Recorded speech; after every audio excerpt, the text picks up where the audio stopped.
అందరికీ నమస్కారం. హరి ఓం తత్సత్. శ్రీ మాత్రే నమః. ఈరోజు ఈ వీడియోలో శ్రీ లలిత దివ్య రహస్య సహస్రనామ స్తోత్రంలోని 86వ నామం అయినటువంటి కంఠాధక్కటి పర్యంత మధ్యకూట స్వరూపిణి అని అర్థమునకు కంఠ అనగా కంఠం యొక్క అధక్ అనగా కింది భాగము, కటి అనగా మొల, పర్యంత అనగా వరకు గల మధ్యకూట శ్రీ విద్యలోని మధ్యనున్న షడాక్షర సముదాయమే మధ్యకూటం. దీనిని స్వరూపిణి అనగా స్వరూపం కాగలది. కంఠము క్రింద మొదలు కటి వరకు గల ప్రదేశమునకు 6 అక్షరములకు మధ్యకూటమని పేరు. మొదట అది వాగ్భవకూటము, మధ్యది మధ్యకూటము, దీని తర్వాత శక్తికూటం. ఈ మధ్యకూటంలోని మంత్రంలోని దీనినే కామరాజు కూటమని కూడా అంటారు.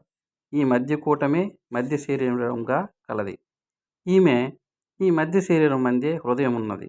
అక్కడనే కామములు పుట్టి ప్రకాశించును గనుక ఈ దేహంలో దీనిని కామరాజు కూటమని కూడా అంటారు. హరి ఓం తత్సత్.